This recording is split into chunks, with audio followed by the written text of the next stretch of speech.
We live in the post-cancel culture age, where the Russell Brands of the world can be accused of the most heinous stuff imaginable, with evidence to back it up and decry that it's all part of a larger scheme to deplatform him. He can transform the entire ordeal into a marketing opportunity for his Rumble channel. I ask Heavenly Father for a new era of peace, that Satan be cast out in your name in all his forms, but in particular in the bizarre, Kafkaesque, Huxley-esque, late Orwellian form of totalitarianism, bureaucracy in the name of where one of the world's leading video game streamers can confess to inappropriately messaging a minor and turn it all around to sign an exclusive deal with Rumble. There's been years where they lean a little bit more into the political scene. Now they want to expand in different other streaming categories, and the flip phone rang. I picked it up. I'm excited to work with Rumble. Some of their ideologies line up with mine. Where if you're too extreme, or racist, or transphobic for the likes of YouTube or TikTok, you've always got a home on Kick. If that doesn't work out, it's second home on Rumble. Not that cancel culture, in the way pundits cry about it, was ever a real thing. Powerful men being held accountable got co-opted like most movements do and transformed into a rallying cry for the manosphere, only after a few were ever held to account, and some of the biggest names went free. For you see, cancel culture has always been a reality for the powerless. Visible minorities or LGBTQ+ people on social media are always at risk of having their accounts improperly flagged by larger, angrier communities, and freedom of speech, even on platforms led by Karens who profess to live by the principle, engage in censorship on the behalf of oppressive authoritarian governments all the time. You gotta stop, man. Or, I can't get these ads because of some of the things you tweet.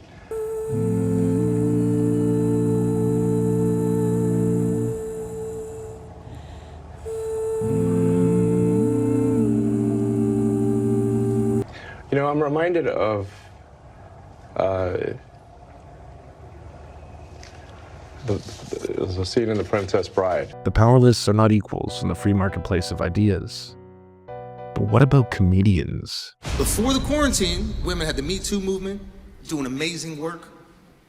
Quarantine hits. Silence.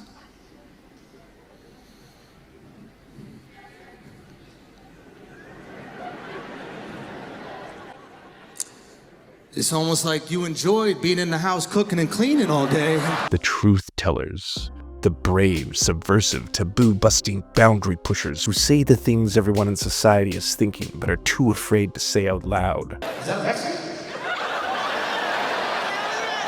Bro, my man, thank you so much for coming. Go fix the fucking streets. There was a time when legends like George Carlin and Richard Pryor were doing just that. The chokehold they use out here though, man, they choke niggas to death.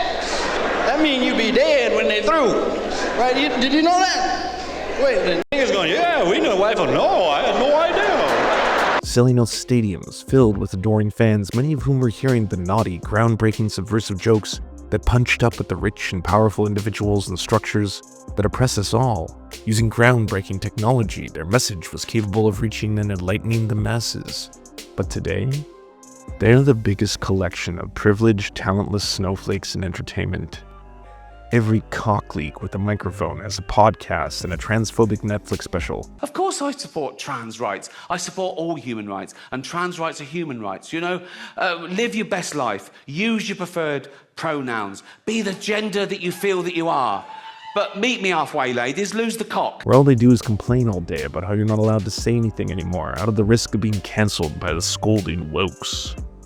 You'd think after Ricky Gervais or Dave Chapelle was onto their third multi-million-dollar transphobic comedy special that people would have gotten wise to the grift that the very people who claim to not be able to say anything are being paid more than most people make in their lifetimes to say whatever they want. But alas, the mythos of the cancelled is more powerful than reality. Because of course, everyone wants to be able to say whatever they want and not feel bad. No one likes criticism, or pushback, or heaven forbid someone telling them they're not actually as funny as they think they are. Triple the sugar, triple the gluten, and spell fruit, F-R-O-O-T. There's no fruit in here. Thank you for playing the funny music so that we know the scene's supposed to be funny. It's funny music so that you laugh. See, we're funny. The music says so. Haha, this one's funny because we already know that Kellogg spells it F-R-O-O-T, and so we can see before they spelled it that way, he's showing, he's like, you should do it that way, and we should be like, oh, wow, dude, the Fruit Loops. I just want to say right out of the gate that I have no intention on canceling anyone. I love stand-up comedy, and I honestly think that you don't have to be political to be funny or do stand-up or do comedy at all. This is about people being able to dish it out, but in some cases not take it back in return. That freedom of speech is not freedom of consequence. And it seems like a lot of the people right now who are making commentary about cancel culture or wokeness destroying comedy are in turn the ones who have the biggest platforms, microphones, and the ability to say whatever they want. Gone are the days where you'd have to grind endlessly in dive bars, bombing in front of crowds to hone your craft, until the moment comes where someone discovers how funny you actually are and gives you the big break. Now, you can find fame on the internet, where the weaponization of slurs is actually a commodity. One more time for the filthy little fucking shit that was just up here. Because the naughty words that liberals tell you you're not supposed to say are a goldmine for young teenage boys looking for edgelords online. But what happens when you get criticism from someone who's more powerful? Someone who is an actual artist, who has grinded and struggled his entire career to become the leader of his particular discipline. Someone who also writes and spits into a microphone, not to tell jokes, but to make music. Someone say, like Kendrick Lamar.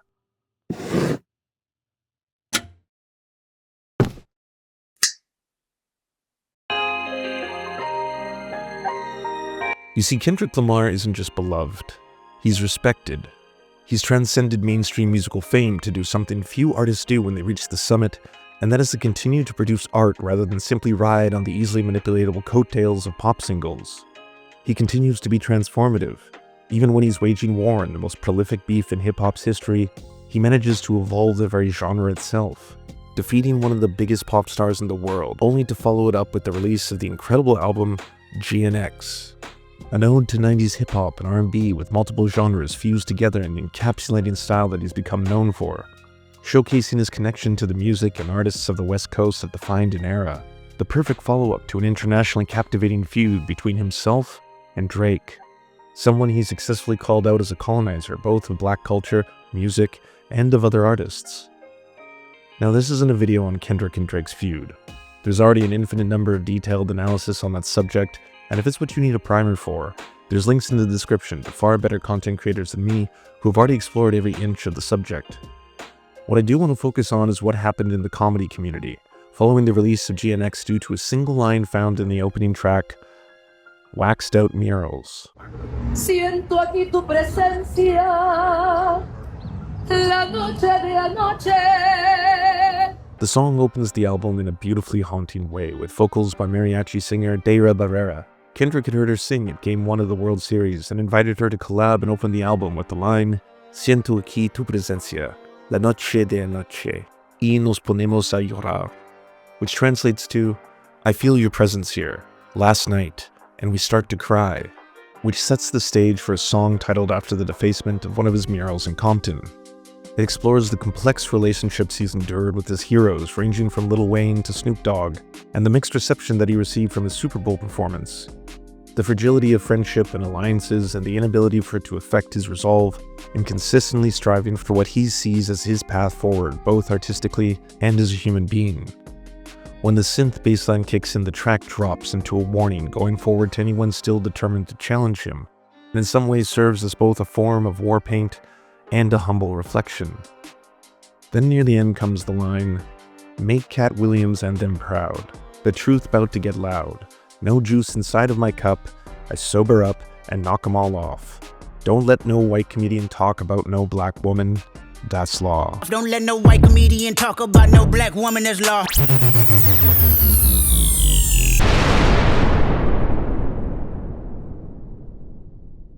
There's a pretty big thing going on. Huh? Yeah, between Kendrick Lamar. Laws were written. Laws were written. Laws were written. I don't like him pretending he doesn't know what the fuck's going on with his little milk mustache. It's just been pissing me off. Okay? Was it on there? Now listen, guys, we gotta take this seriously. Yeah. Listen, rappers are telling comedians we need to be more respectful to women, so we gotta sit back and reflect. Yeah. Do you know what I mean? They're the most pious group. Listen, nobody has respected women more. Through art. Yes. than rappers, okay? Absolutely. So I completely understand how a rapper could look at a comedian telling a joke and be like, yo, y'all need to switch that shit up. Yeah. How dare y'all keep saying your wives are annoying? Be more like us and, bitches ain't nothing but hoes and tricks. I beat my bitch with a stick, what? By all metrics, Andrew Schulz is a very successful comic. He started out grinding in comedy clubs in California and New York, but was unable to make the jump into mainstream entertainment. Okay, so short version of the story is I was originally gonna do it with a streamer, right? And then they were unhappy with some jokes. I think the climate changed a little bit, and they were quite concerned how the jokes could reflect on the brand, which is reasonable. I think that like a private corporation has the right to make those decisions for themselves, and then see how things go for them after that. Now, sometimes those decisions could be the wrong ones. You could maybe become too woke in your content and then end up losing money, but no, that could never happen. Too woke? His particular blend of conspiracy theories mixed with racist tropes brought him rapid viral fame. You don't disclose to your husband or wife that you have had plastic surgery and you go through and have a child with that person, prison. Why? Rape. That's gene rape. Your ugly genes are pinning my handsome genes down and forcing them into our kid. It also helped that he was doing a lot of this during COVID, when people had a lot more time on their hands. By the time he released his first album, his numbers were already pushing him into stardom, and the industry could no longer reject him. And that's conspiracy theorists. Yeah. Since day one, they've been saying globalists would unite the world through a major catastrophe. They would insert microchips in everyone. We would be required vaccines to function in everyday life. A military police state would control our every move. And the earth is flat. All right, so not everything. And is often celebrated as a self-made comic who rejected the status quo to maintain his authenticity, aka his edginess. That WAP, get it together. All right, hold on, guys. I got to speak to the people at home real quick. Listen, I know a few things are different here, okay? The hair, I'm even married now. Ignore that. We got to talk about important shit, all right? And that's you thinking you found a way around the system. You're sitting there watching this on YouTube going, I didn't even have to buy the special. Not so fast. You're going to support, okay? And you're going to do that by gambling with the best gambling platform on the planet. A lot of his most viral clips center around roasting either members of the audience or fellow comedians for sport. And the cardinal rule that Andrew always lived by: everyone is an equal opportunity target. He doesn't hold back. Despite being a straight white dude, his philosophy is that if he makes fun of everyone, then negates any suggestion that he might be racist or sexist or homophobic, because he doesn't discriminate in who he punches. In the Philippines, are there any animals that they eat that we don't eat here?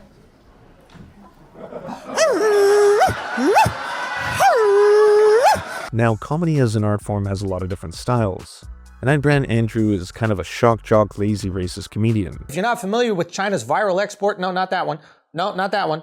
No, not that one. Guys, what the fuck is going on over there? Y'all are slinging more viruses than the Showtime Lakers. Always picking low-hanging fruit. A lot of his heckler or audience call-outs start with him asking what race they are, so he can open up his dialogue tree of stereotypes. You're not really Taliban, you're just Afghani. You're from Pakistan. That's not even the same shit, you racist motherfucker. And who's this black dude co-signing everything you're doing? What the fuck is going on up there? He'll discover they're from Pakistan, and then change up what burn he delivers.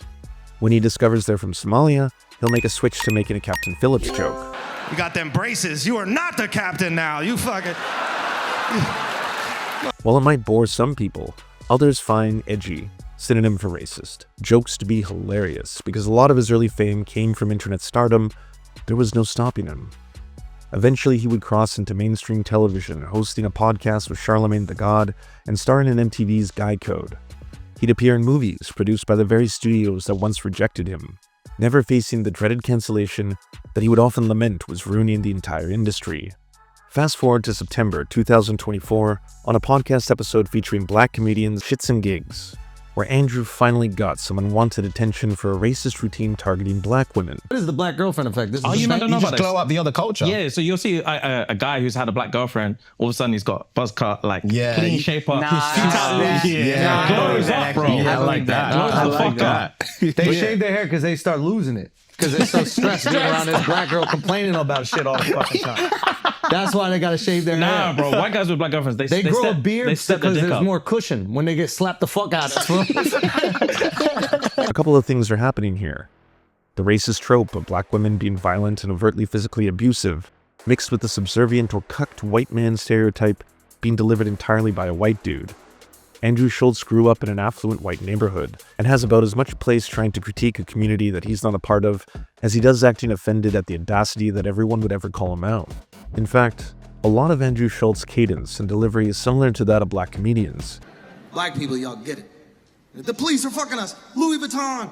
You understand how to get a 2-for-1, right? Black Lives Matter, but so does Christmas, bro. I need these presents. Which isn't new for white people to reappropriate terms and delivery style from black folk. Most of what is considered Gen Z slang is just AAVE. We tried everything we could in surgery, and it was sus for a while, but we have your bestie on a machine, and we're doing everything we can. So, bestie's gonna be okay, right? I'm sorry, but at this particular time, that's looking like a cap. Other comedians in the industry had eventually faced a reckoning for colonizing aspects of black culture rather than engaging in cultural appreciation of the communities they had embodied. Not Andrew, though. There's also the question as to whether or not Andrew Schulz stole significant portions of his Michael Jackson routine from Dave Chappelle's special, which came out several years before his own. And if you haven't watched that documentary, then I'm begging you, don't watch it. It's fucking gross. I watched them fucking crying the whole documentary. But you know what? Even if he did do it, you know what I mean? You know what I mean? I got to the point, and basically they said, did Michael Jackson lick their assholes?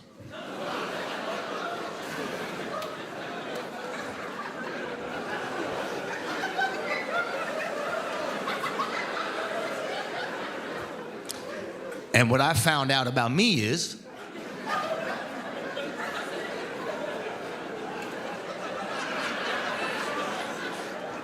that's not enough. I mean, it's Michael Jackson. I know more than half the people in this room have been molested in their lives. But it wasn't no goddamn Michael Jackson, was it? I was molested by my hero. You lucky son of a bitch. Your hero? That's a best case scenario molest, is it not? Most people getting diddled by their bus driver, not their hero. All we get is awkward Thanksgivings for the rest of our lives.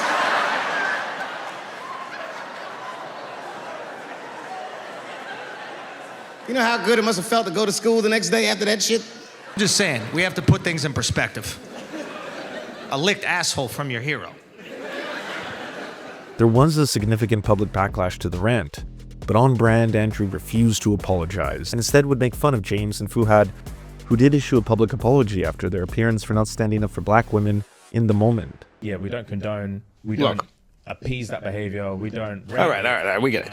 So here's the thing. Listen, I do have empathy for what they're going through. They're young into this content game. Yeah, exactly what I was and gonna this say. is what happens with a lot of people who are like funny on the internet, but they're not comedians. Yeah. So they are still concerned about cancellation. I think comedians, we understand that being funny is saying inappropriate things. Yeah. Now here's the thing. There was a time when comedians were the truth tellers, pushing boundaries to expose elements of society that other people in media were afraid to do.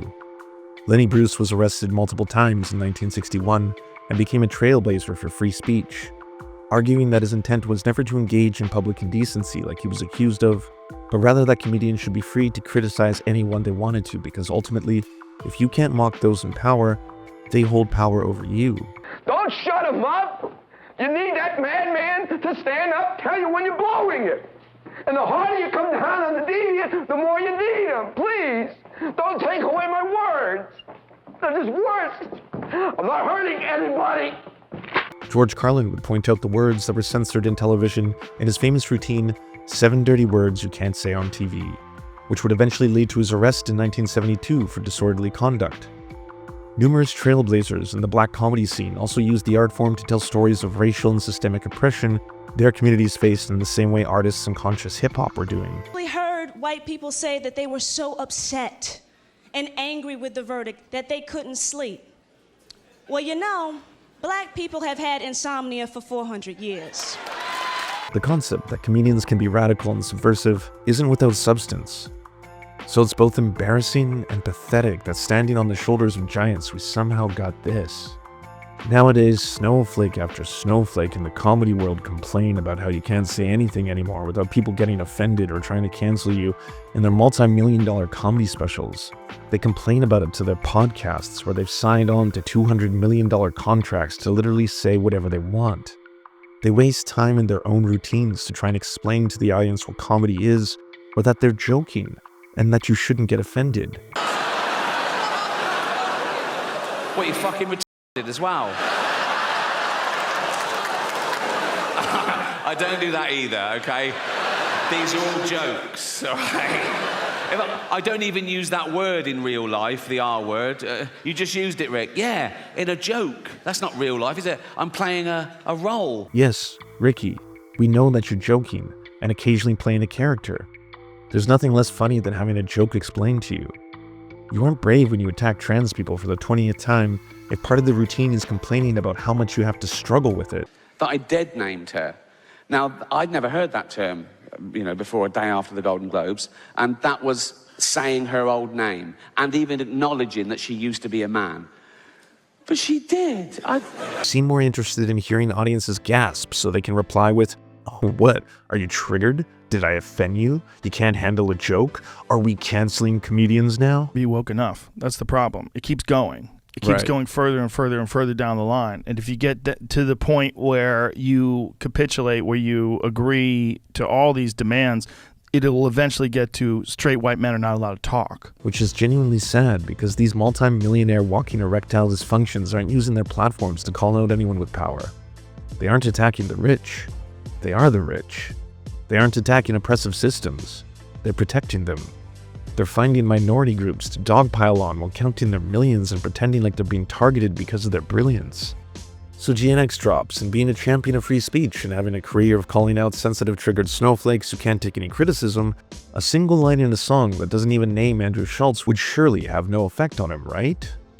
Right? Everybody, his security, they will kill me. They will destroy me. They'll find me in the street. They'll fucking cut me up. They'll shoot me. They'll do whatever. I'm not a tough guy. Y'all do.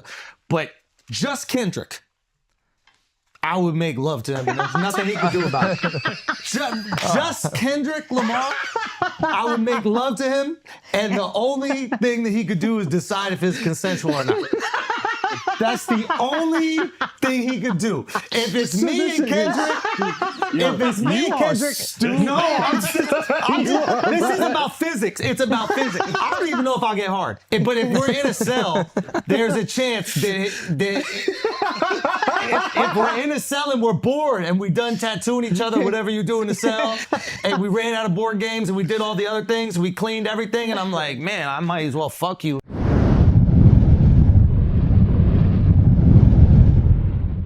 Andrew Schulz is so insecure that he self-high-fives and then calls himself a faggot because he touched another man. Andrew Schulz is so insecure that he has to scream no homo every time he comes in a guy's ass. Andrew Schulz is the first man to cry before sex, so women don't question why he's doing it during and after. Andrew Schulz is such a racist that he refuses to cut carbs because he thinks it would make him an abolitionist. Andrew Schulz is such a racist that he only grows weed so he can say that he lives on a plantation. He only watches The Amazing Race because he thought it was a show about eugenics. He only donates blood because he thinks it counts as gentrification. Andrew Schulz is such a colonizer that he thinks pulling out is a land acknowledgement. He's permanently banned from the British Museum for getting too many erections. This man's got the king's dick so far up his ass that when he tells a joke, Piers Morgan begins to uncontrollably cry for no reason. The only reason that Andrew Schulz doesn't have a Hitler stash is that he refused to tip his barber because he thinks it counts as reparations. He's a pair of glasses away from looking like every police sketch of a pedophile ever. The man looks like he's trying to enter a lookalike contest with Freddie Mercury's corpse. He looks like an unreleased Muppet that Jim Henson designed to try and cure his depression.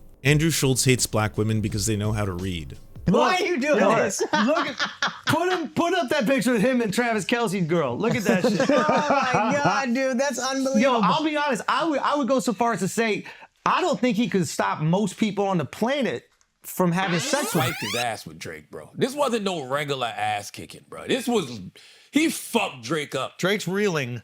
Yes. He's reeling. That is a great word for it. Yeah, he he's reeling. fucked Drake up, right? Yeah. To the point where Drake is filing these petitions and all this shit, which is so wild. Can you explain that to me? I nasty don't know work. what the petition thing is. Honestly, Drake You want the whatchamacallit, like the Yeah, pull it actual up. Drake did court well in the documents? battle. Like all the records were good. Yeah. He just That's what makes all of this so frustrating to me. all the records were good, but you doing this is just like not honorable. You just lost. Yeah. Or just learn to take your L. It's okay. Before- What is wrong with taking an L? You lost. Fighting back and He's losing not used to is it. still honorable. Maybe the line in Waxed Out Murals is referencing Andrew Schulz. It isn't. Until Kendrick publicly confirms it, it's all just speculation at this point.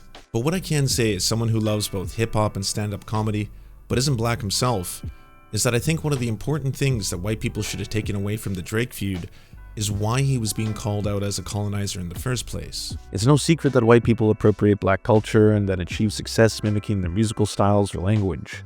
From Elvis to Eminem, there's a long and well-documented history of rebranding black art with white faces and then achieving untold levels of success. Now, white people doing hip-hop isn't itself the problem. After all, there's cultural influence that happens in all directions. At this moment is much closer to the world of disco, which makes sense because that's partly its origin point. Hip-hop originates out of a mixture of disco, street, and house party culture in New York. There's a big difference between cultural appreciation versus appropriation. What happens when an artist starts winning in categories where more talented black writers are ignored? What happens when styles or samples or lines lead to a white MC selling out the stadium that they may have been entitled to? And that's not to say that there aren't examples of artists like Eminem giving back to the culture that helped lift him up in the first place, by trying to platform smaller artists and give them a break into the industry. A really good example of this is LP, one half of Run the Jewels, who's worked his entire life in the indie hip-hop scene in New York and consistently strives to contribute positively on a material level to the black music scene out there. But then there's the vultures, people who appropriate elements of black fashion or slang almost as if a mockery of its origins. No interest in learning the history of the music or the poetry or the oppression faced by the very people who you're fine with wearing as a costume, but you can take that costume off at any time, whereas black people can't. And I had a tough time, definitely had a tough time. Throughout most of his childhood and even into his adult life and rap career, he has always been made to feel like an outsider and never felt like he belongs. And his response to this sense of otherness from pretty much everyone in his life was to try to figure out how to earn people's love and respect through sheer will of force or being really fake. Whatever it took to make it to the top so that he can't be denied. And he will do this through any means necessary. So back to comedy, cancel culture. It means different things to different people, and I think we can all agree that at the end of the day, the richer and more powerful you are, the more insulated you may or may not be from it.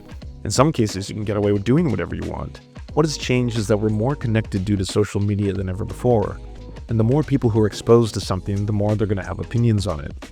Millions of people might find Andrew Schulz hilarious, and millions of people might find him to be a racist asshole. The idea that you can't tell jokes without offending people tells a lot about what you care about. Is it to tell jokes or to offend? And all these comics now, it's like almost the point is to get in trouble. It's like, why are you giving me shit? I'm a comic. I'm allowed to say whatever I want. That's wrong, as far as I'm concerned. Art. Oh wait, say it again so I don't miss it. People think like, oh, as a comic, your job is to get in trouble, and so, but they don't want to get yelled at. It's like it's okay to make people mad, but they don't want any pushback, and I think that's wrong. As a comedian, you want to make people laugh.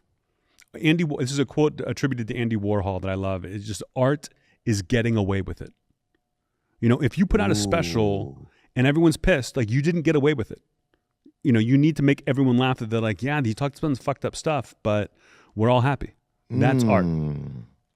Otherwise, you're just a troll. Andrew Schulz has continued to whine and cry about the issue, appealing to the hypocrisy of Kendrick's previous lyrics or controversies, or those of rap music in general being often misogynistic towards black women, or the fact that he's willing to work with other white comedians, Matt Stone and Trey Parker, who have also made fun of black women.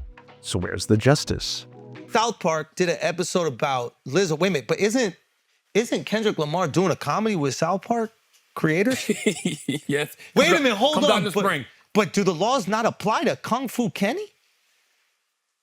Because they're white comedians making fun of black women. Freedom of speech isn't the same thing as freedom of consequence. If you have a podcast with millions of viewers, then you have a powerful platform and a megaphone akin to legacy media. If you use that platform to constantly punch down towards groups that don't have the same power and perpetuate stereotypes about them, it's only fair that other people are going to call you a piece of shit for doing that. It goes both ways.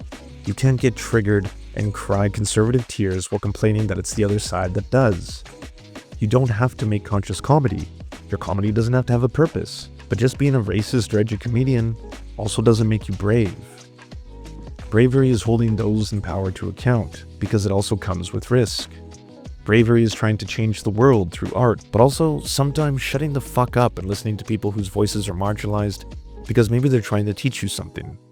Maybe it's more important to learn what's behind the call out and grow from it, rather than respond like a baby who's unable to grow at all, resting firmly in the idea that he's an authority on all things. When Kendrick said the line, "Don't let no white comedian talk about no black woman, that's law," was he talking about Andrew Schulz? Or was he talking about shits and gigs? Was he talking about every single man who sits in silence as another man disparages women in front of them? Because it's easier to do than call them out in the moment.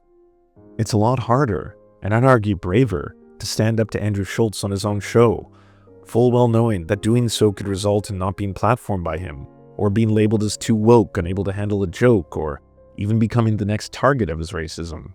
I also want to take a second to say, I'm white as fuck, so I have no business telling black people what is law or what the law of Kendrick Lamar's "this is law" means. In fact, if anything, I just took this as a learning lesson, as an opportunity to kind of be like, yeah, actually, if that is what the lyric means, then that's an interesting call out and one that I myself have been guilty of. And Andrew, if you're watching and you want to make fun of my ethnicity, father's Catalonian, mother's Métis, which means she's a mix of French and Cree people, not in the way that like Elizabeth Warren is, you know, where I'm like 1/1000th Métis. It's my great-great-great-grandfather was a sharpshooter for Louis Riel, but I would never identify as a person of color because I'm sure, as you can see, as plain as day, I happen to be like the creamiest honky that ever crackered. This stuff is all made up. You know, the idea that we fall into different racial categories, and then the idea that those racial categories also come with a whole bunch of stereotypes that we can exploit to make jokes. And that's why I call it low-hanging fruit. The unfortunate thing about all this is that having to watch so much Andrew Schulz footage to make this documentary, I started to come to realization that there are times when Andrew comes so close to getting it. And like the whole cast was kind of like, well, the people I spoke to on the cast, even the black people in the cast were like, yeah, I don't think it's that offensive. But the companies involved were thinking what the middleman was thinking, what you just said, which was, okay, I don't want to be responsible for this. How do I get this blame off of me? Okay, maybe if we just remove this person, it'll be a sign that we care about the people that are here and we don't want them to be offended, etc. Now, I don't believe that the guy did it out of malice. And the black people I spoke to on the cast were like, yeah, I don't think he was being malicious at all. But it was one of those things where everybody was fighting for the ability to continue working, and they didn't want to take that responsibility. And because of that, they made a very woke decision. This is the reason why, at its core, cancel culture applies to people who don't have a lot of power. It doesn't matter if that power happens to be financial. It doesn't matter if that power has to be impacted by racial subjugation or gendered subjugation or anything like that.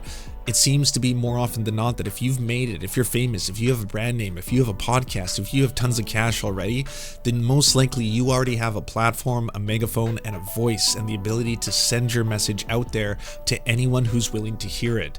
So it's a lot harder to silence you or cancel you. Want to take down the statues of people for their fucked up behavior, but yet we continue to support Nike and Apple. We all know sweatshops and slavery are wrong, but yet we're still wearing Jordans and maybe even watching this video on an iPhone made with cobalt mined by slaves. We like to condemn the evil system, but simultaneously reap the benefits. Just like the founding fathers, we're no better. Your iPhone should cost $10,000, but it doesn't because of exploitation. If you're punching down, the last thing you can call yourself is brave. And if you're unable to take any criticism, the last thing you could accuse someone else of being is soft. Thank you so much for watching, everyone. This independent series is made entirely possible thanks to our patrons. It was produced by Anna Loves Riley, Arian McCarthy, Bobby Lasers, Cheryl Alvarez, Comrade Junkie, Doug Caddy, Everything Important, Hagbard Celine, Jimmy Sombrero, Multimondi, Omni, Political Papi, Preston Kroll, Quiet 185, Richard Bohem, Riley and Anna, Roller Dragon, Cernicus, Stellar Gwyn, Sebastian Demmel, and Words Greenwood.